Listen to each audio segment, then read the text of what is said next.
$1,000.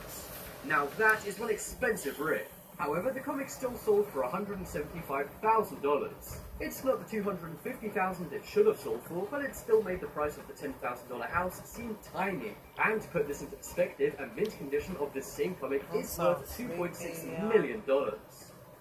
Next up is skeleton. We all have skeletons in our closets, but what about in our ceilings? No? Well, check again, because there might be. One man was doing some home improvement to his house in Montreal, Canada. He was replacing the ceiling, when suddenly some bones wrapped in newspaper fell from the ceiling. That might be creepy, but it gets way worse. He was baffled and instantly contacted the coroner's office. They then found the bones belonged to a child. The remains were wrapped in newspaper, which was from around 50 to 80 years ago. The house was built in 1910, and it was discovered the bones turned up there in 1978. They tried to track down the previous owners of the house to arrest them, but the records got mixed up, and they had no idea who used to live there. This terrified the neighbors, and to this day the mystery of the kids' bones is yet to be solved. Next up is Spy Stash. If there was a secret agent living next door, you'd think you'd know about it. You might think all secret agents look like James Bond and drive Aston Martins. But back in the days of WW2, this was not the case. It turns out one family was living next to a retired secret agent who was just an unassuming old lady. However, when she passed, they had to go through her possessions as she left some things for them. But in her house, they found a stash of spy gear and gadgets. There was an SMG, classified photos, and even documents and telegrams from the Queen of England. The woman was named Eileen Burgon, and she lived to the age of 98.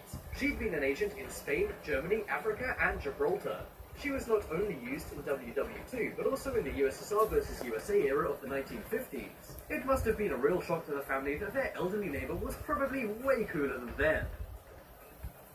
Next up is figurine. If we found a figurine lying around the house, we wouldn't be so thrilled, especially if it was some dusty old Russian guy you'd never even heard of. But don't judge a book by its cover, as this could be the best thing that's ever happened to you.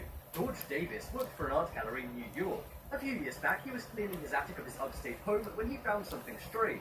There was a wooden box, and inside, a Russian figurine. Some people wouldn't care much about this, but as George was interested in art, he got it checked out. It turned out to be stored in the attic for 70 years undiscovered.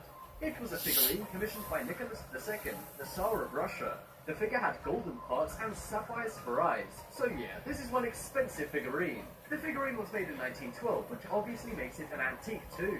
Believe it or not, this piece was initially valued at $800,000. However, it was taken to an auction, and as so many people wanted it, it was sold for an insane $5.2 million. Be right back, guys. I'm gonna go check my attic. Oh, okay, I'm back. It was just my ex-girlfriend up there. Next up is cash. What's better than finding some money